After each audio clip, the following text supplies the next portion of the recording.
L'émission Philosophie de Blandine Kriégel est consacrée aujourd'hui à la philosophie politique de Cicéron avec le docteur Marielle David, pédopsychiatre et psychanalyste, l'historien Alexandre Adler, géopolitologue, le journaliste Alexis Lacroix, directeur de Actualité Juive, et le philosophe François Guéry. Oui, merci beaucoup. Et à la régie, Benjamin. Alors, le philosophe et ses questions, eh bien, Cicéron, n'est-ce pas, ce grand avocat et orateur romain qui a vécu de 106 à 43 avant Jésus-Christ, qui a été assassiné par les sbires de Marc-Antoine au moment du passage de la République romaine à l'Empire, a-t-il développé une philosophie ou du moins une pensée philosophique ?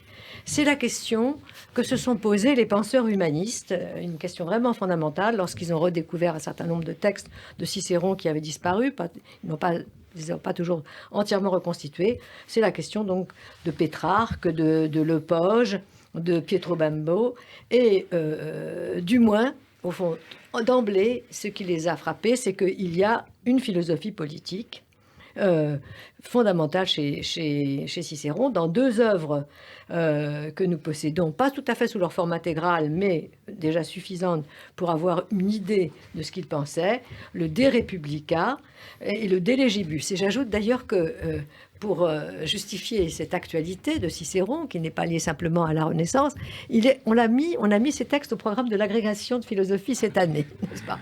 Eh bien, alors, donc nous avons commencé par lire un texte qui était célébrissime dans la tradition des humanités, qui était encore, au fond, très présent dans l'éducation que nous avons tous reçue, mais je ne sais pas s'il est connu de nos jeunes auditeurs ou étudiants. Alors, grâce à votre émission, chère Blandine, il va revenir dans les mémoires de tous. Je l'espère. Alors, il est donc De Republica, Cicéron. Il est en effet fréquent que nos réflexions et nos entretiens, qui suscitent dans le sommeil le retour des discussions de la veille, l'Africain se présenta à mes yeux. Il me dit « Reprends-toi, Scipion ».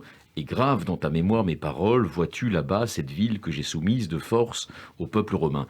Elle recommence les guerres d'autrefois. Il montrait Carthage. Je cite, tu viens maintenant en simple soldat participer à son siège, mais dans 2 ans, c'est en qualité de consul que tu la détruiras et tu mériteras par tes propres actions le surnom d'Africain dont tu as hérité. Tu seras élu consul pour la seconde fois, mais quand un char de triomphe t'aura transporté au Capitole, tu trouveras la République profondément troublée. C'est alors, Africain, que tu devras faire voir à ta patrie la lumière de ton âme, tes talents et tes conseils. Pour que tu sois, Africain, plus empressé à diriger la République, retiens ceci. Tous ceux qui ont agrandi, enrichi, conservé leur patrie, trouveront dans le ciel une place définie où ils jouiront d'un bonheur et d'une vie éternelle. Rien en effet de ce qui advient sur terre n'est plus agréable au Dieu suprême qui régit l'univers que les réunions et les associations des hommes rassemblés en vertu d'un accord sur le droit, ce qu'on appelle les cités politiques. Merci beaucoup, Alexis. Alors, pourquoi choisir ce texte ? Eh bien, tout simplement parce qu'il a eu une postérité fondamentale dans la représentation qui s'est imposée de la République romaine. Alors, on sait que c'était ce songe de Scipion, Cicéron l'a emprunté à un philosophe grec, par ailleurs mathématicien, Posidonios, qu'il a été conservé grâce à un autre philosophe, Macrobe, mais surtout qu'il a été mis en majesté, n'est-ce pas, à partir de la Renaissance, comme un emblème et un symbole des caractères fondamentaux de la République romaine. Et d'ailleurs, pour commencer, c'est Pétrarque, n'est-ce pas, qui a mis en majesté ce songe de Scipion. Et au fond, cette importance va naviguer jusqu'au jeune Mozart, hein, qui à 15 ans a écrit un de ses premiers opéras, le songe de Scipion. Alors, qu'est-ce que on peut retenir de ce texte ? D'abord, évidemment, la présentation d'un épisode fondamental de l'histoire romaine, là, que tout le monde connaît, les guerres puniques. Il s'agit là de la 3e guerre punique, qui a été gagnée par Scipion Émilien. Le Scipion dont on parle ici, c'est Scipion Émilien, le petit-fils de Scipion l'Africain, le 2e Africain, comme disent des historiens de la Rome antique, et qui a vaincu, après son grand-père, qui a vaincu, au fond, les Carthage, et que nous révèle ce songe de Scipion ? D'abord, une mythologie, n'est-ce pas, le songe, une mythologie, n'est-ce pas, de la romanité, puisque, en fait, l'Africain, Scipion l'Africain, donc se présente dans un rêve, n'est-ce pas, dans un rêve de son petit-fils. Il lui prédit l'avenir, là encore nous sommes toujours dans le rêve, il deviendra consul, il connaîtra le triomphe, et ce triomphe le conduira à être le tuteur de la République, la grande figure, n'est-ce pas, classique en quelque sorte, de la République romaine. Alors de là, évidemment, également une définition de cette République romaine. Alors, qu'est-ce que c'est que la République ? La République, eh bien, dit-il, c'est une cité politique qui est, au fond, identifiée à une réunion, une association des hommes consentis, presque, je ne dirais pas un contrat, mais consentis, et qui repose sur le droit, n'est-ce pas, sur le droit. D'ailleurs, ce point sera développé très profondément par Cicéron dans d'autres chapitres de la République, comme dans les lois, n'est-ce pas, l'importance du droit et de la justice dans la République romaine. Et deuxième aspect, eh bien, sa définition de la République qu'il va poursuivre dans ce texte, n'est-ce pas, qui est en fait entièrement reprise d'Aristote, n'est-ce pas, entièrement reprise d'Aristote, de la politique d'Aristote. C'est que la République, en fait, c'est l'autorité qui s'exerce par la loi sur des hommes libres et égaux, et dont l'opposé est l'Empire, n'est-ce pas? C'est ça qui a tellement intéressé la Renaissance, c'est le Cicéron opposé à César, opposé à Marc-Antoine, opposé à la dérive impériale de la Rome antique.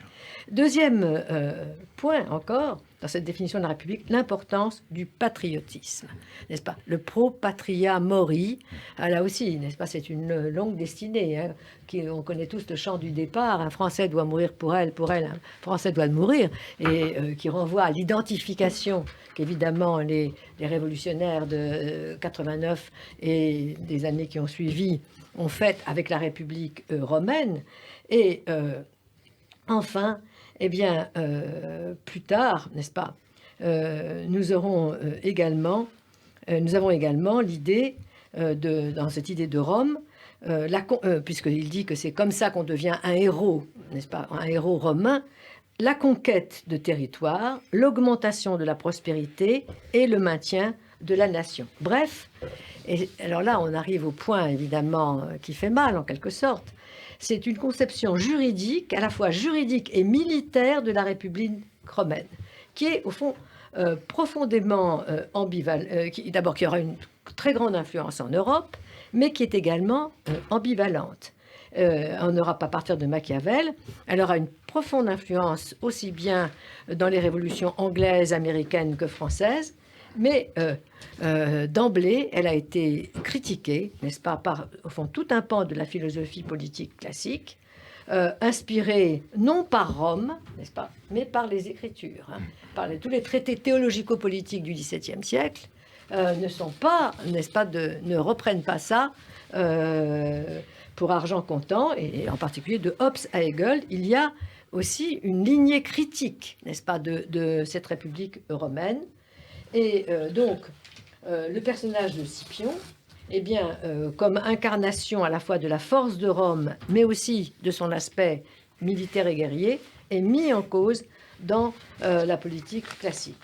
Donc, tout ceci pour souligner, à partir du songe de Scipion, pourquoi Rome continue d'être un objet de discussion, n'est-ce pas, pour ou contre Rome, pour ou contre la République romaine, parce qu'il y a un caractère ambivalent, n'est-ce pas? C'est au fond entre Rome et le monde chrétien et judéo-chrétien, Rome ou Jérusalem, quel est le bon modèle de la République? Alors de là, les questions que je vous pose à tous, eh bien, la philosophie politique de Cicéron qui s'exprime par le songe de Scipion, n'est-elle pas déjà, au fond, une transposition idéale, n'est-ce pas, mythologique de la conception aristotélicienne?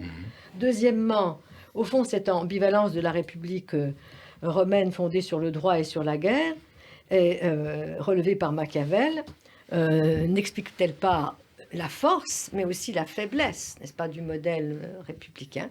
Et enfin, troisièmement, est-ce qu'on en est là encore aujourd'hui, ou est-ce qu'on a autre chose? Oui, Alexis. Alors, je commence par la deuxième, qui me paraît la plus actuelle. Oui, bien sûr. Plus que celle sur Aristote. Oui, bien sûr.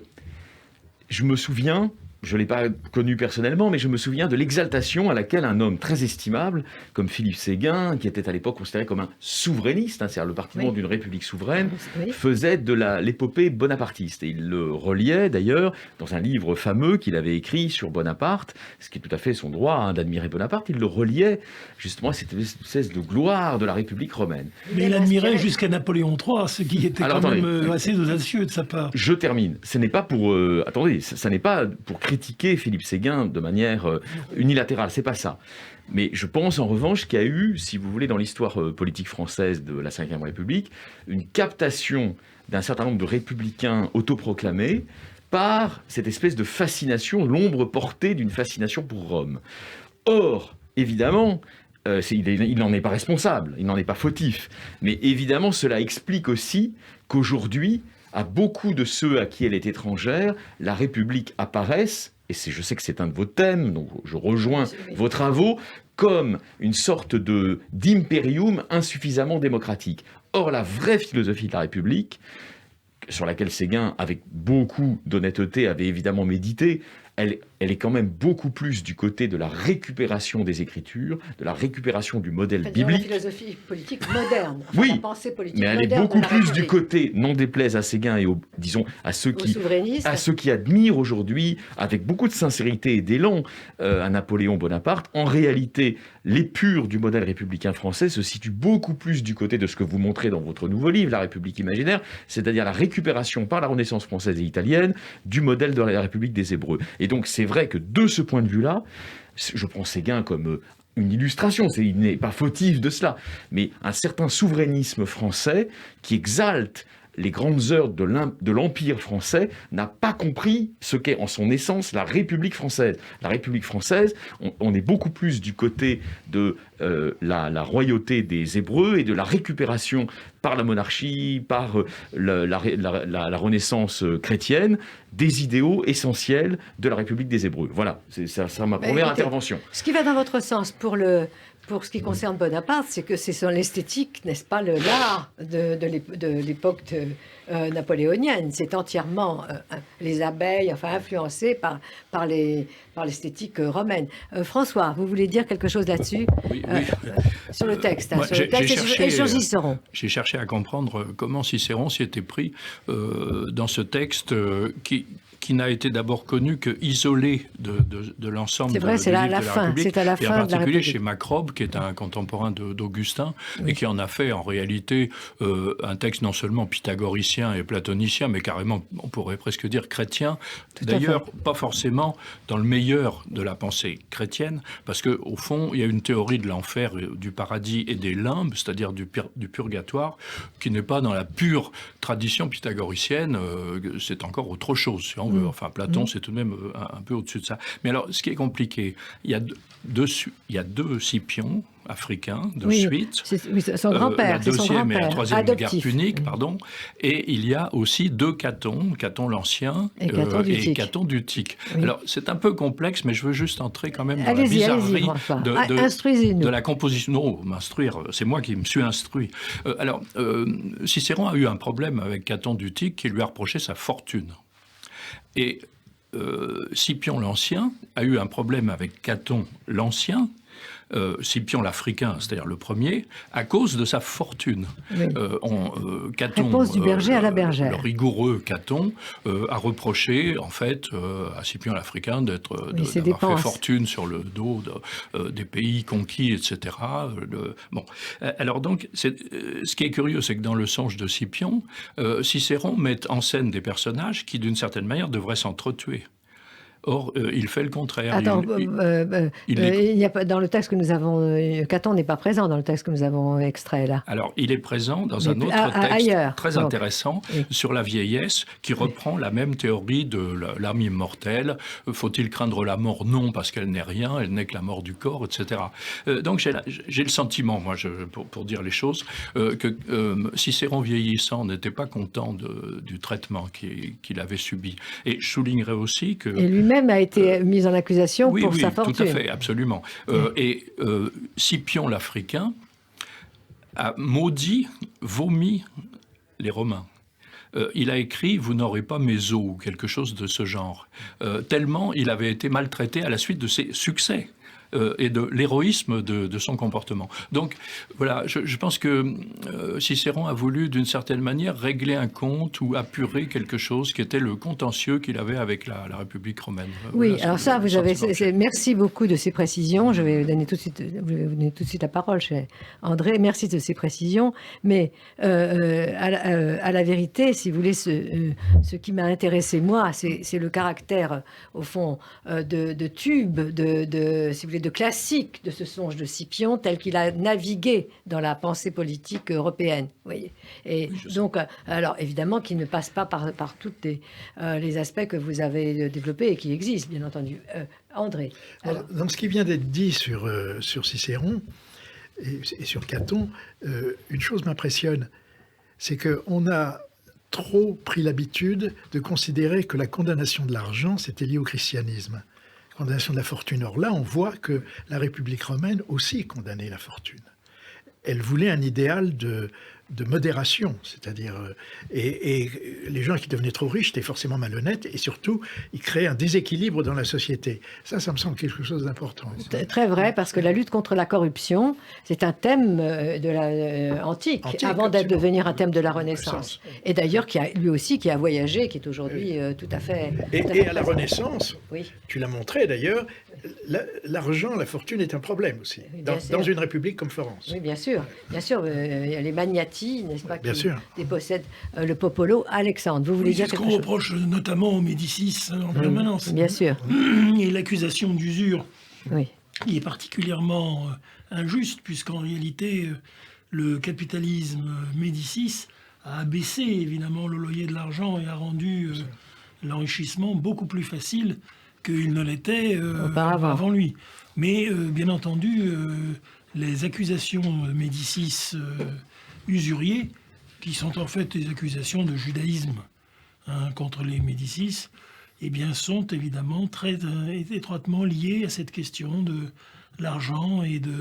Mais c'est tout le problème que pose d'ailleurs déjà Aristote, c'est qu'une république ne peut durer que si elle a suffisamment de classe moyenne. De classe moyenne, c'est-à-dire des gens qui sont au milieu, qui ont des revenus... qui ne sont pas très riches non plus. Oui, qui ne sont pas très riches. Et que par contre, au fond, l'oligarchie de l'argent détruit l'équilibre. Ça, c'est une question qui, par parenthèse, redevient éminemment actuelle, avec une polarisation de l'opinion sur cette question. Bien entendu. Voilà. Mais d'un autre côté, ce qui a frappé si vous voulez, les humanistes de la Renaissance, c'est que le passage à l'Empire, qui est quand même le grand ennemi de la République, tel qu'il le concevait, s'est fait, en particulier par César, par Marc-Antoine, en s'appuyant sur sur les populares, une thématique populiste, n'est-ce pas ? Ils ont joué le populisme. On peut dire, par parenthèse, puisqu'on opposait un peu le modèle de la République des Hébreux et de la République romaine, la République des Hébreux, elle a plutôt inspiré ce que vous venez de dire, c'est-à-dire l'idée qu'on va asseoir les régimes républicains. Je pense notamment à la Troisième République française, mais en fait ça vaut pour tous les autres régimes républicains, ça vaut pour l'Angleterre, ça vaut pour l'Allemagne de Weimar. On va les asseoir sur la solidité d'une classe moyenne, modérée politiquement, et suffisamment aisée pour ne pas être révolutionnaire. Tout à fait. Et ce modèle-là, aujourd'hui, est évidemment éminemment remis en cause. Et en même temps, les esprits les plus lucides comme vous en saisissent le prix et la vertu. Oui, voilà. C'est tout le problème évidemment, mais là nous y reviendrons. Et les oligarchies déstabilisent ce système. De la démocratie pure. Les anciens ont cru qu'ils résolvaient les problèmes, n'est-ce pas, de dégradation de la République, de passage aux différents gouvernements monarchiques, aristocratiques et démocratiques, en imaginant un gouvernement mixte, n'est-ce pas ? D'abord Aristote l'a imaginé, ensuite Polybe. Mais au fond, c'est peut-être pas si facile que ça. C'est pas le gouvernement mixte, c'est-à-dire un peu de monarchie pour les grandes décisions. C'est pas de la royauté, mais de la monarchie, de l'aristocratie parce qu'on a besoin de compétences et quand même un pouvoir fondamental du peuple. C'est ça, comme ça qu'ils ont vu la République, et une République capable de ne pas être périmée trop vite. Mais tout ça, si vous voulez, c'est au fond, ils ne sont quand même pas sortis de leurs difficultés. Et la République antique est morte, n'est-ce pas, devant les empires. Elle a été avalée de l'extérieur et de l'intérieur, à Athènes comme à Rome. Et donc le problème puisque quand renaît la République à la Renaissance, le problème est de nouveau là, n'est-ce pas? Comment peut-on pérenniser la République? Et il revient aujourd'hui, vous avez tout à fait Vous m'autorisez juste une incise? Oui. Tout n'est pas formidable dans l'œuvre d'Emmanuel Macron, mais il y a des intuitions fulgurantes. Pendant la campagne, il a donné un grand entretien à nos amis du Point. Oui. Ça vous paraît éloigné, mais ça ne l'est pas du tout. Il a dit, un des challenges, si je suis réélu, ça va être de réaffirmer le pouvoir des États républicains en Europe. Il pense à la France, naturellement, mais aux autres partenaires, la République allemande, etc., la République italienne, face aux oligopoles du numérique, transnationales et trop grosses en quelque sorte pour être respectueuses de la liberté, de l'indépendance, de la marge de manœuvre des États. Ça, c'est une problématique que la République imaginaire de la Renaissance avait envisagée. C'est-à-dire comment une République cède sous les coups de boutoir des oligopoles médiatico-numériques qui sont en train de détruire à petit feu les États en leur imposant leur agenda, en plus, vous voyez. C'est tout à fait vrai. À cette époque-là, les oligopoles, c'était les royaumes. Les Absolument. royaumes qui dépeçaient la République de cité. Mais oui, François, vous voulez redire quelque chose? Oui, ce que je voudrais dire, c'est que l'ambiance cicéronienne évoque terriblement l'ambiance actuelle où, si on veut, les décisions politiques sont en quelque sorte dévaluées par des biais personnels, d'attaques personnelles, de contestation d'une prise d'intérêt, de fortune, etc. Donc je trouve que cette confusion, cette sorte de pourrissement de la vie politique est d'un côté comme de l'autre. Alors, notre ami le docteur David, cher Marielle, que pensez-vous du songe de Scipion? Vous qui interprétez les rêves plus que nous. Oui. C'est vrai, je pense que dans cette histoire, malgré tout, Val était un très grand homme. Et que le roman détruit cette civilisation. Et il me semble pas idéaliser trop notre République. On vous entend très mal. Hein. Il ne faut pas trop idéaliser notre République, parce que si c'est vrai qu'on l'a organisée plus autour des Hébreux, de la République des Hébreux, il n'empêche que au XVIIIe, il y avait encore l'esclavage. Donc on voit bien que les Romains et leur volonté de colonisateur. Mais quand vous dites au XIXe siècle qu'il n'y avait pas sur le territoire de la France, enfin depuis le Code Noir, il était rétabli. Non, mais c'est ça. Oui. C'était pas à l'intérieur, mais enfin à l'extérieur, ils ont quand même les Romains colonisaient l'extérieur. Oui. Donc on peut quand même, on va voir le plus important. Oui, à la fin du XVIIIe. On veut pour notre République, et puis malgré tout, l'œuvre romaine qui a été Mais vous ne croyez pas, Marielle, qu'au fond, tout le problème, d'ailleurs, sur lequel nos amis là, réagissent, c'est la coexistence de la République et de l'Empire, c'est-à-dire la République impériale, la République colonisatrice, République à l'intérieur, oppressive et coloniale à l'extérieur. C'est ça. Pardon ? Oui. Oui, mais alors justement, certains valorisent cet aspect, mais d'autres le critiquent. Alors, quelle est votre position, Marielle, là-dessus? Si vous en avez une. Qu'est-ce que vous voulez dire? Est-ce que c'est tenable une république qui est république à l'intérieur et qui est colonialiste ou impérialiste à l'extérieur? Ça ne l'est plus. Ça ne l'est pas. Je veux dire, on est absolument obligé d'y renoncer. Bon, Alexandre, vous voulez dire quelque chose? Alger était quand même la plus belle ville de France quand il y avait l'Algérie française. Et puis demandez à tous nos frères séfarades qui en sont venus combien ils sont contents d'avoir quitté l'Algérie. Non, ils ne sont pas contents. Ben non, ils ne sont pas contents. Oui. Et pourtant, ça a été leur chance d'arriver en France, en métropole à ce moment-là. Mais bon, ils ne sont pas contents, bien sûr.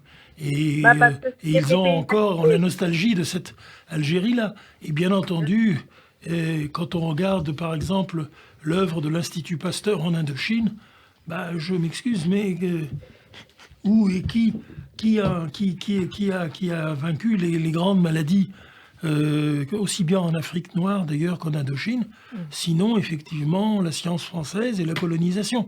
Alors je ne suis pas ici pour dire que la colonisation c'est je l'espère. Non. Mais je comprends très bien comment, dans la dérision, une partie de la jeunesse algérienne, quand elle s'est révoltée contre le régime du FLN, a commencé à scander Algérie française par dérision. Mais effectivement, il y avait quand même des choses dans cette Algérie française qui auraient été bien. D'ailleurs, c'est la raison pour laquelle maintenant nous avons une France algérienne et j'en suis très content.